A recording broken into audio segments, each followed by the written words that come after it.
Hey guys, my name is Jack. Welcome back to Real Auto Solutions. And today I'm just going to show you how to do a set of brake pads. This is a 2019 Toyota Kluger. So down the bottom here you've got your caliper bolt and your caliper slide. Same thing up the top. If you have this sort of caliper style, I'll show you only need to undo the lower bolt. I've got a bottle on here which is full of old brake fluid, and you'll see why we do that in a second. So you just want to take your bolt out, put that aside, we'll flip our caliper up,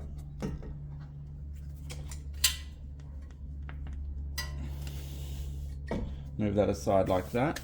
And for me, so there's a couple of ways you can do it. Some people will just, if you flip this up, these are the pistons, and this is essentially what pushes out. So there's fluid travels down this line when you press on the brake pedal, and the fluid pushes on the back of these pistons, which pushes on this brake pad. And then the fact that this caliper can slide like this, it grabs evenly on the brake pads.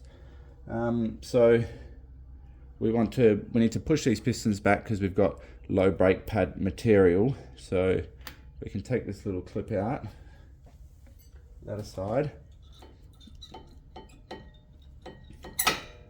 You also want to make note if it's got like anti-movement clips and stuff like that.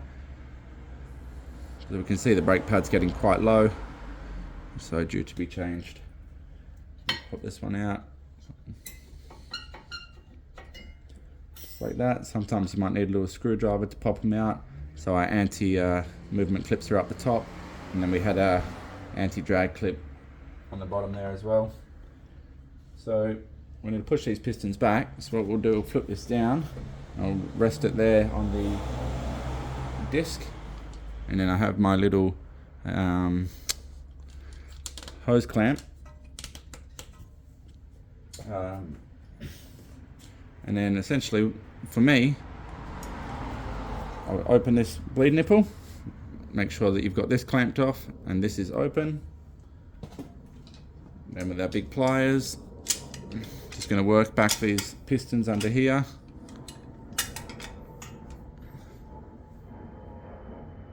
You want to just put a slow amount of pressure, and we can see the fluid is coming out of the nipple.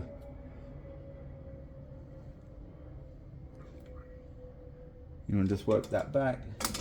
Same with the other one. So this is a twin piston caliper. And we get our spanner ready. And when that's seated all the way, just nip that up. Doesn't need to be too tight. Now our pistons are reset back into their space. So now we can put a thicker brake pad in there. You can see where the replace mark is, would be in line up with that other one.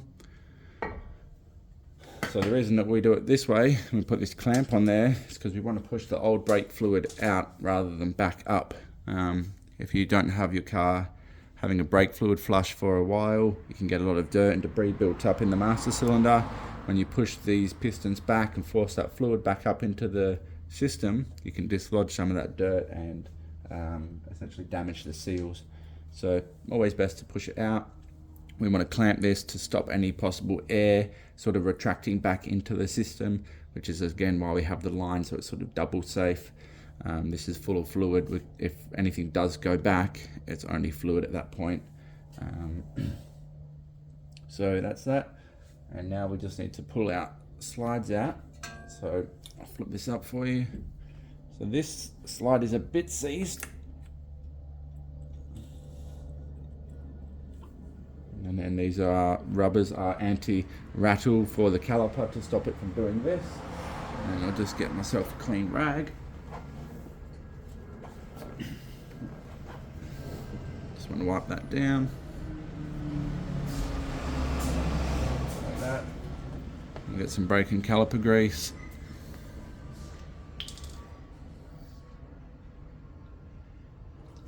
little squirt on there.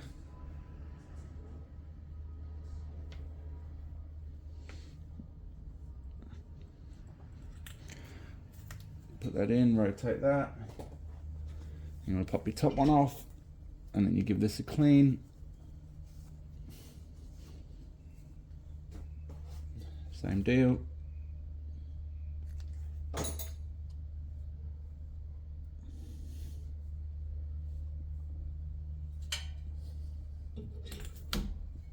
Pop that up. You could actually take this line off now if you really wanted to. Just leave it on for the time being. We've got our new brake pads, so depending on what brake pad brand you have, some of them will be, you need to look down the bottom here, these are Bendix 4-wheel drive. It will say inner pad or outer pad, left or right, what have you, but these are all the same. So we'll grab our pads here, usually sit that like that, and then this one, sit this like this, and we need to swap over these tabs. Might need a little screwdriver for that portion of it.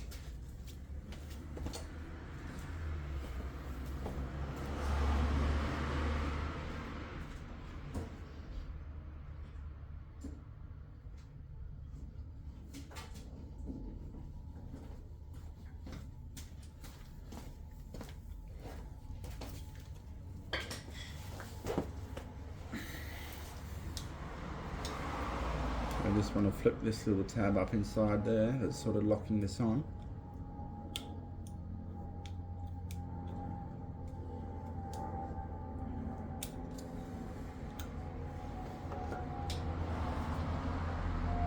So that's the little tag, and it locates in there. Oops, sorry, little tag, and that's locating in there. Same with this one.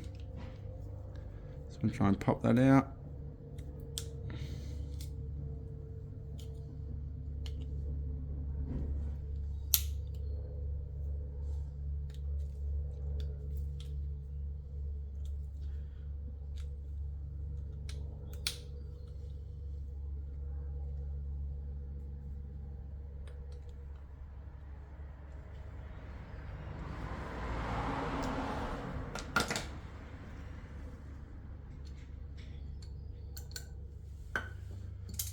And then we want to put some like silencer essentially on the contact points. For me, I'd like to put it all over, just like this, a thin smear. Stop any high pitch vibrations. Put it on all the contact points.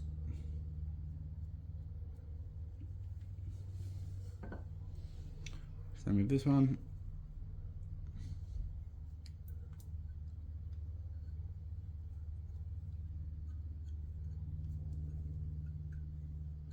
Like that. And then because this is going to be sprung, sorry, just like that. Pop this back in there. Push it up.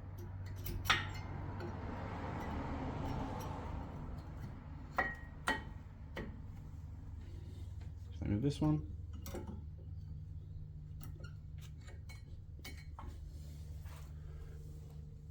And then we put our little anti-rattle clip in there. It's gonna be a little bit annoying here because it's obviously doing its job. We just want to pop this down, hold that at the same time. Push the slide in. Grab our bolt. We'll put a little bit of Loctite on there.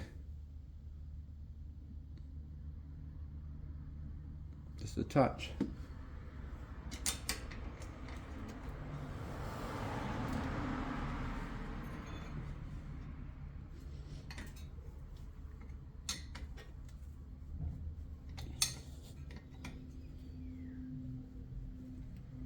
You're gonna have to hold that slide there.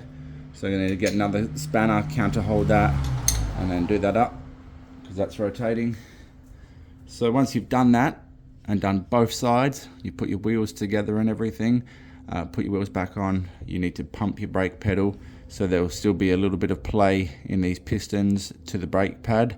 You need to take up that play, so you pump up your brake pedal and then you top up your brake fluid master cylinder, and job done. Go and take it for a test drive, get the brakes a bit hot, and bed those suckers in. So that's essentially how we do brake pads on this sort of caliper. Hope that was good for you guys. Please consider liking and subscribing. We'll catch you next time. Bye bye.